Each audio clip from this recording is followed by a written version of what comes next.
There they are. What a long day. You guys can probably tell I'm tired, and that's okay. I have a lot of raw emotions, and it's raw right here, right now. So we're gonna get into it.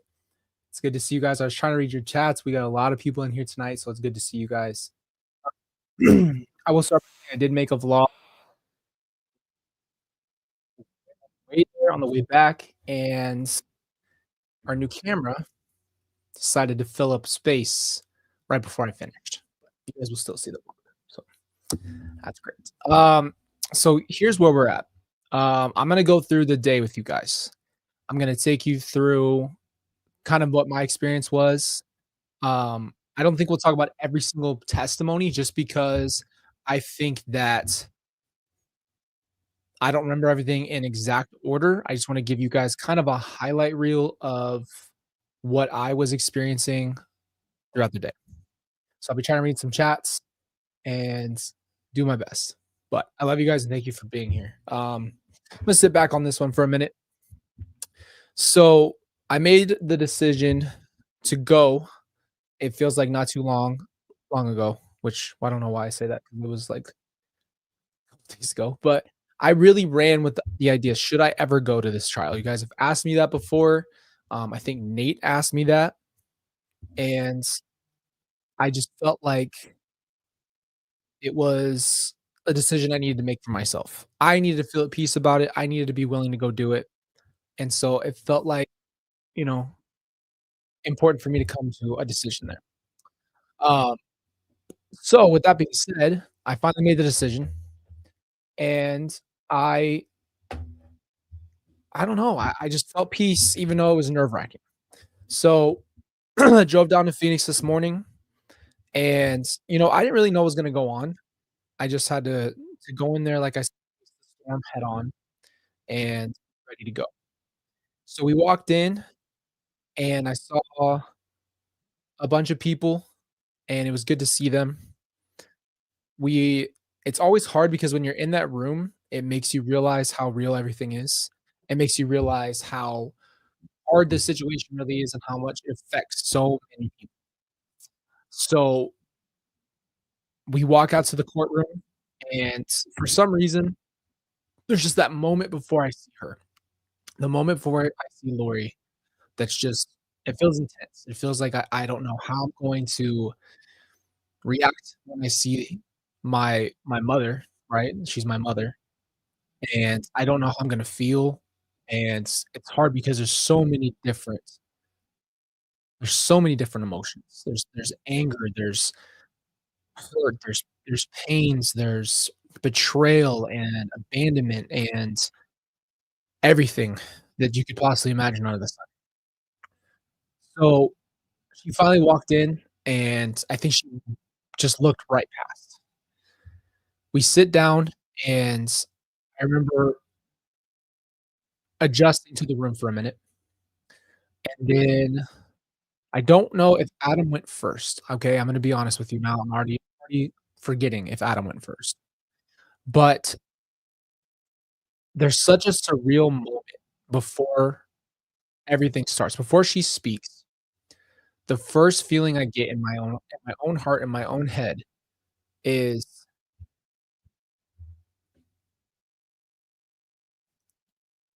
I feel immediate, um as she walks in, I'm looking at Lori, Adam goes up, and she's just sitting there looking through her notes, and I'm thinking to myself, "That's not my mother," and it just kept repeating in my head, "That's not my mother. That's not my mother. That's not my mother," and I'm thinking, "How in the world am I able to make that distinction?" Because 'Cause I've never been able to fully cut the cord f with her like that, like, where it's just so clear. Hold on. I think we're saying there's some audio issues. I'm not sure why.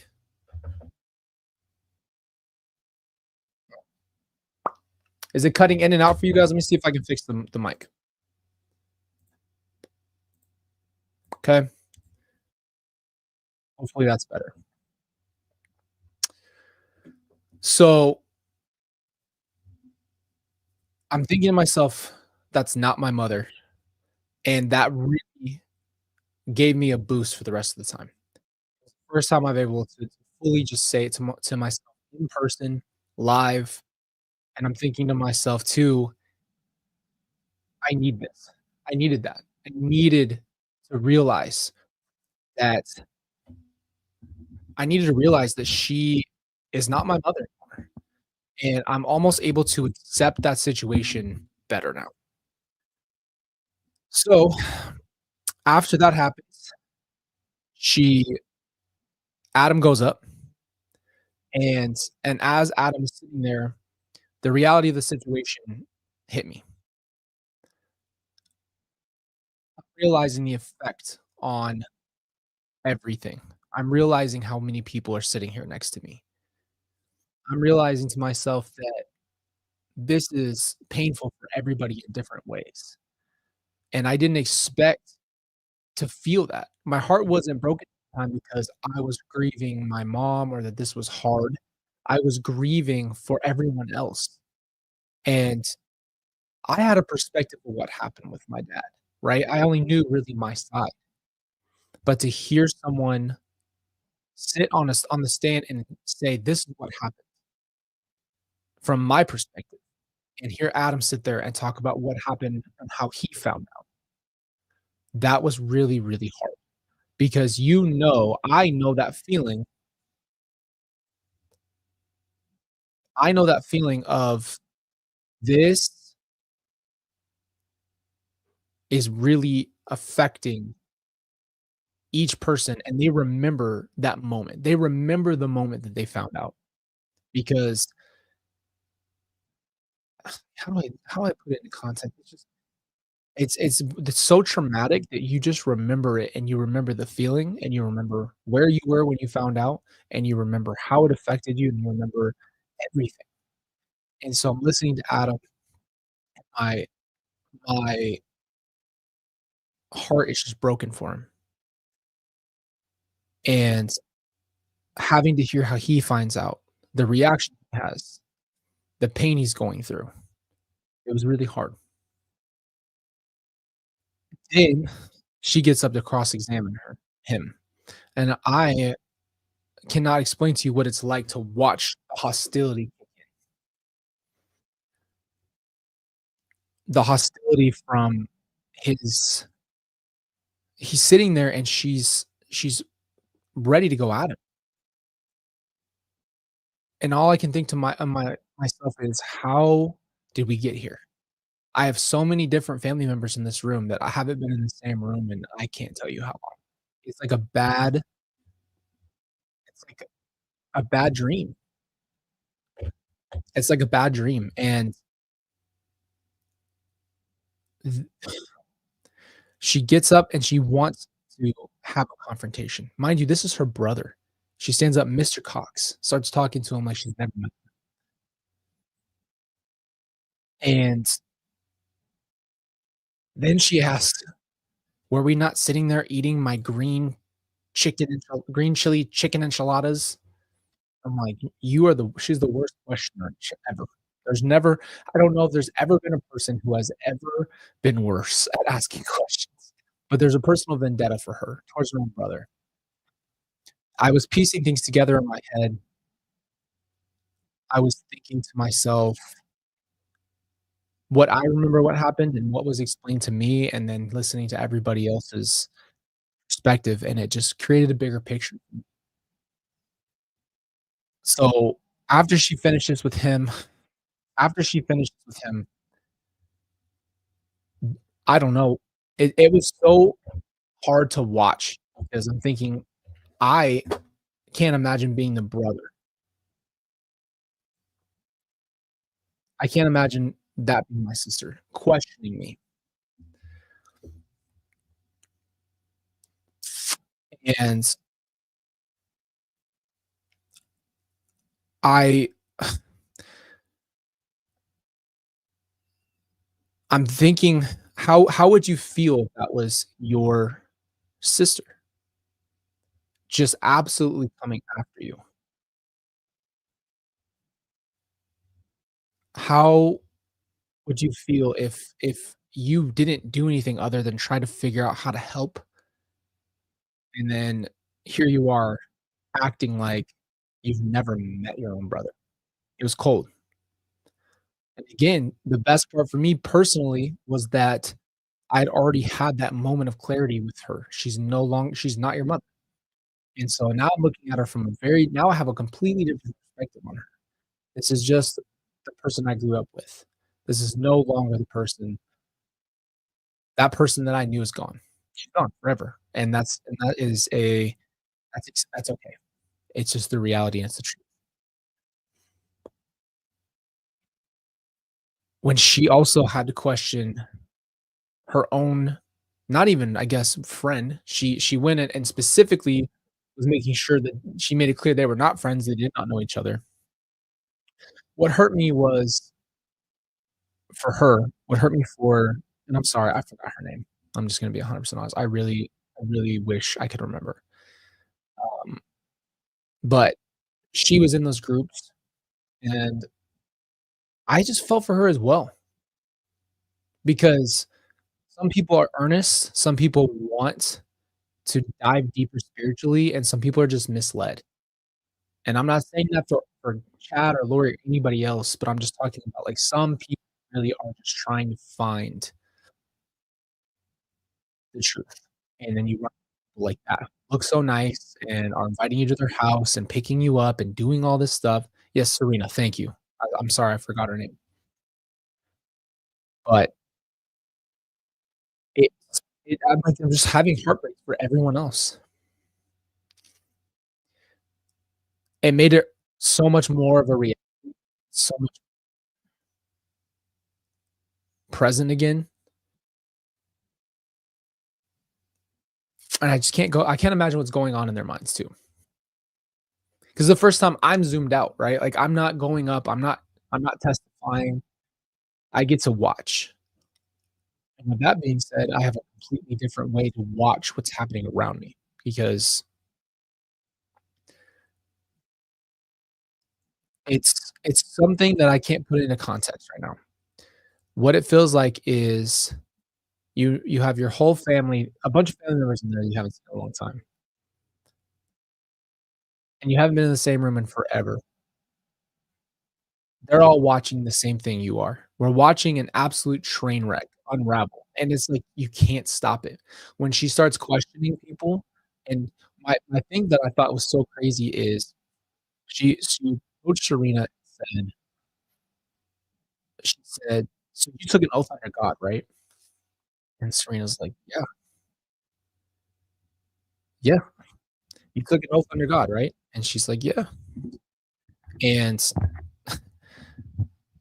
I'm "What?" She goes, "So you know you're accountable to God for this testimony." And she's like and we're at a point now at this point, we're at a point where you can't stop her. The only person that can stop her is saying this is irrelevant, right? She's attacking people. She wants confrontation with these people. She wants to hurt people. She wants to, and I thought what was really interesting is she kept ending with the same thing. She goes, what did she say? She said, "Did you see me do this? Did you see or hear or ever know personally that I conspired?" That's what she kept saying.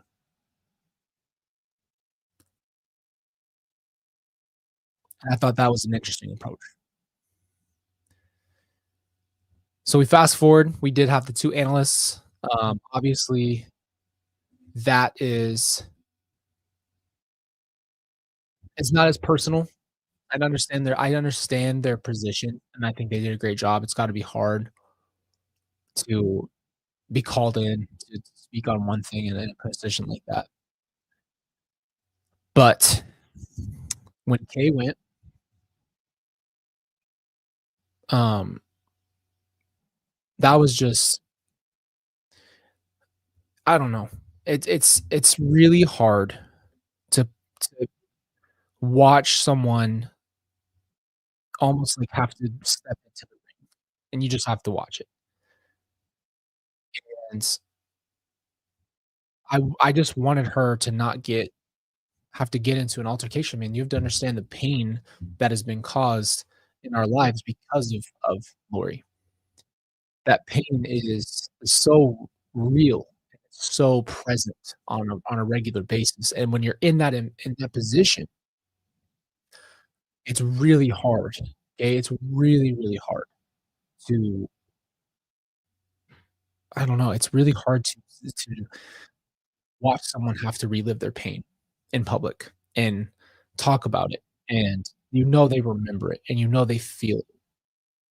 So, once Lori stood up, I was just praying that it wouldn't be bad as I assumed it was going to be, and if I'm being honest with you, I really thought she was going to try to go at Kate the hardest. Let me back up real quick before I finish that, and the reason I thought this is because I stood up, we're all leaving, the jury's leaving, and I turned my head to look over near where Lori is, and I just meet eyes with her, and we have an uninterrupted 10 seconds of eye contact, and that for me would have floored me before. I probably would have started tearing up. I probably would have lost it, and we had uninterrupted 10 seconds, and then she gives me this half smile, droopy look, and that's it. I walk out, come back. Now Kate had every right to talk to her the way she did. I think it's hard to hold yourself back. If I was in that position, if I had to talk to Lori in a testimony setting, it would be unbelievably hard to stick to certain answers and make sure that I'm always not mentioning Tylee and JJ, not doing this, not doing that. So, I think Kate did a great job, and when I saw the cross examine, we did notice that Lori was shaking with her notes. It was pointed out to me, and she looked like she was her papers were shaking. I think she was nervous to actually have to get up there and face Kay, which I thought was wild because I in my own what I thought was gonna happen is I thought she was saving all of that animosity and all that anger and all of that stuff just for Kay specifically, and I was really grateful, honestly, that she didn't that Kay didn't have to experience that. I'm not gonna speak on her experience, I'm just telling you from my perspective what happened. So, I walk away from today thinking this. Personally, I'm finally detached from my mom completely. I don't even know I needed that, but it does feel different, and I'm gonna let you guys know as this happens, what's how I'm feeling with that, okay? Number 2, it did make it so real all over again. It's always real, but it's very, very real to be in the actual presence of what's happening. And 3, it makes me want to have more people heal faster. I pray for people's healing. I want everybody involved to heal, and I just it reminds me of the pain, and you wouldn't believe how much pain that people have experienced in this situation, and when you see it firsthand again, you just see the scars, like, you recognize it, you understand it, you feel it, and yeah, it's hard. So, it was a it was a hard day. It was a good day. It was one of those things you just I think sometimes you just have to kind of go head on it. I met a lot of people that said they watched the show and the podcast, and I thought that that was incredible to meet you guys. It was good to see you. I'm sorry I was probably a little bit out of it today, but it is so good to know that God is doing something through this, and you guys are able to to learn and grow with me as well. I mean, it's beautiful. And I can't thank you guys enough, and I can't thank our community enough for doing what we do on this channel. It's an honor and a blessing for me to share with you guys what I'm going through personally and my thoughts and feelings, and the fact that you guys care, the fact that you guys are here spending your time with me, it's incredible. So thank you guys for being here. Um, but to end on a more positive note, to end on more of a not so sad and down moment, I'll tell you one thing I learned today, okay? The one major thing. Sometimes the hardest part of your healing is the part that you haven't faced. And what I mean by that is there's something on the other side of the scary for your healing. I learned that in a very literal sense today, in a very literal example, but it just shows me that it's true. And I really pray for all of you, seriously, every single one of you, that you are able to move through your pain with grace, to be able to process what you feel, allow yourself to feel, and live a better life. Choose to be better every day. Keep working hard on yourself, and there's good on the other side. And that's again one of my biggest things I feel in my heart for people is I know how many people struggle with their life and they struggle with not knowing if they can make it anymore because the pain in their heart and the pain of their life and the struggles of what they're going through feels like too much, and they're ready to make the ultimate decision whether to stay alive or not. And I just pray that you understand and hear anything I say today is I really pray you realize you can do hard things, and there's something on the other side of your pain, and it can be beautiful. So that was my lesson for today. There were some funny moments, I'm not gonna lie. The judge floored me at one point. I was buried hands. I felt so bad. I didn't wanna laugh in the courtroom because so Lori brings up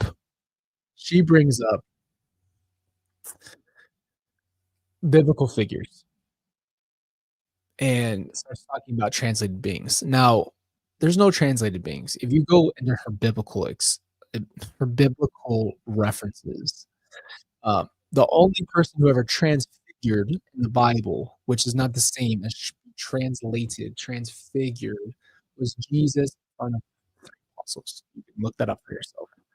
And he goes, if you want to compare yourself to some biblical prophets, then go right ahead.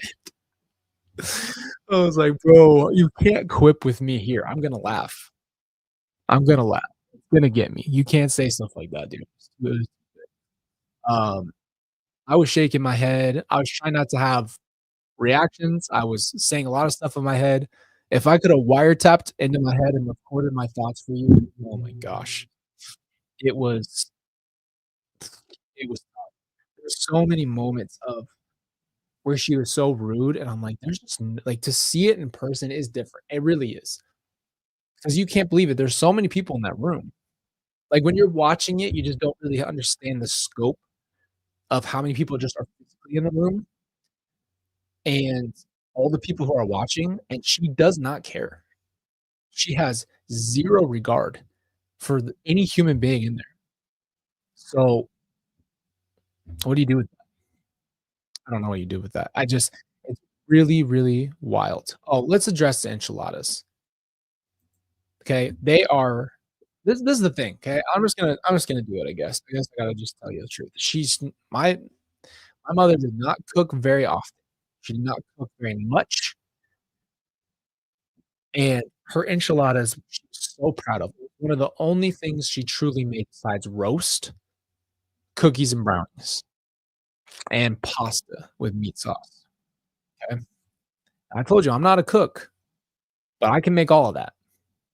The enchiladas are below mid. They're just enchiladas with green sauce. There's nothing about it that is Did a special or a family recipe. Kelsey's right here. Kelsey's had the enchiladas. We make enchiladas. Ours are better than that. I don't know what to say. I mean, the fact that she actually went to that level of detail. Remember when we were having the enchiladas? It's like, why is that relevant? I just like it's such a circus in that way, and I feel bad that Adam even had to deal with that question. It doesn't make any sense to me. How could you possibly sit there and ask about what we were eating and how she had to prove point? The other thing I didn't understand is why did she go into detail about my wedding? I think she tried to prove a point for today and was like, something about you weren't at Colby's wedding. Yeah, he couldn't come. I don't know what the reason is. He was invited, but he couldn't come, and I'm not holding that against him. Why are you even bringing that up? Why are you trying to prove a point? What I always wonder is what's behind the question. You obviously either just wrote this down or you're doing it and you pre-prep what you were going to ask. So to go to that level to try to prove that he wasn't at a function doesn't make any sense to me. What does that do for you? Oh, Allie, that's a good question. Any jury observations? So the jury looked tired. They they didn't look like they needed to ask questions. It's very I don't know, it's very interesting to watch them because to me personally, yeah, it's so cut and dry, but I have to think from their perspective, they don't know anything. So I'm watching and thinking, "Okay, what is it like in their shoes?" They're getting these texts for the first time. They're listening to Lori and they're talking all right? They're digesting this. They're not asking questions. To me, if someone has questions, it's because they're trying to figure it out. It doesn't look like they're trying to figure anything out. And this is absolutely nothing against them. This is what I'm saying is it makes it look like it's so cut and dry to them. But the worst part is, right? The worst part is if you're representing yourself, you would assume you're trying to make I have 2 more things to tell you. Pin, pin those things. They would assume you're trying to make a good impression on them, right? I was watching Lori's mannerisms. I was watching the way she conducted herself. She was very skittish, and what was really crazy is she would sit there and she like, if someone said something about her religious belief, she'd be shaking her head very, very, publicly, right? Not like a little nod. She was very like this, like, whole head shaking. She would sit there and just, like, nod or, like, give attitude, and then she'd go like this because she's sitting if I'm staring at you and she's over here, she would go like this and just look at all of it and then go back. So she, like, wanted them to she wanted the jury to literally watch her react as if that never happened. That was crazy to me. And then one thing that I saw, I don't know if anybody else saw this, okay? There was a moment where Adam was sitting there, and this was crazy. This moment, I was like, I could have out loud blurted out loud. She looked over, and I don't remember how she kinda looked off to the side, and she literally goes like this, puts her hand out, and then puts up a gun like this really fast and closes her thumb. That's a very blatant thing to me. How do else do you interpret that? And I'm like, she just stuck her hand out and did this. That's crazy. Like, I couldn't believe my eyes. I was looked around for validation at that point because I was like, did someone else witness that? So I'm not crazy because I saw her do it. So that to me, Ja Morant style. Wait, hold on. This is a that's a that's a goated comment there. It just got that perfect timing. I don't really know. I don't know if they caught this on camera, probably not. This was during the back and forth, but I just watched her do it. She just sit like this and then, like, kind of subtly pulled her fingers back and just closed and then put her hand and I went, "What was that? What could that have insinuated? What could you possibly be doing?" So, I watched her, like, almost just as much as I looked around the situation and I looked over at what was going on and the jury's faces, and you're watching the defense, and you're watching the prosecutors, and you're watching the judge, like, all of that stuff, I kept looking at her, and she was so animated. It was so animated, so crazy because she thinks I think this is how her mind works. She thinks that everybody's watching her like a movie. She has that main character idea, so she always thinks people's eyes are on her.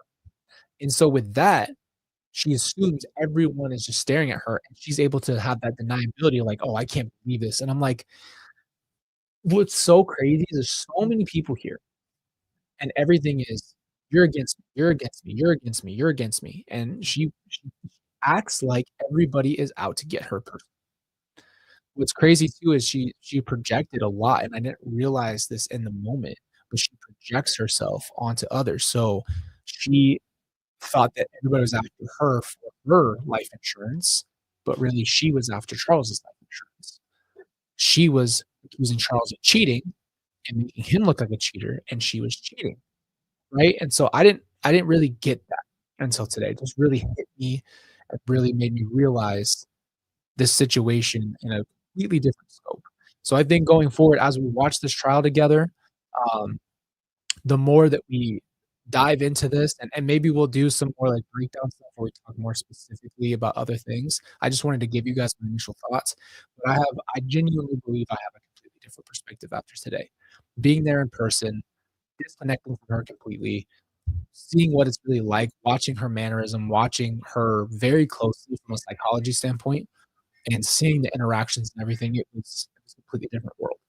Um, I will say this before we hop off the live, I do want to say thank you to everybody that I saw today and met today.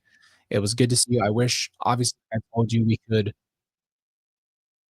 be in a room together, hanging out, talking like this, but it was really good to meet you. Everyone that I did, I appreciate you guys. I'm not gonna lie to you, I'm just drained after that. I sat there all day. I'm usually outside working. I got the father forehead going on and everything, but I'm usually outside working, but for some reason it was exhausting today. Today was just so exhausting, and I just sat there. I think I just literally felt my battery get drained completely. So it was interesting. But as we go as we talk more about this, I'll give you guys my perspective. Um, you guys know I love you. I appreciate you. Thank you for being here. Thank you for spending your night here. Um, More than anything, I feel that it's important for me to always let you know how much I do love and appreciate you, and the fact that we can communicate about a really hard part of my life. And I really hope that I'm able to help you guys in any way, shape, or form. But I hope you guys have a great night. Um, I don't know if we'll be going live tomorrow. I'll keep you up to date on the communities tab. We are going live on Saturday night with Lauren and John Bias. I'm excited to do that with you guys, and you guys bring your questions. So, love you guys, appreciate you, and have a great night.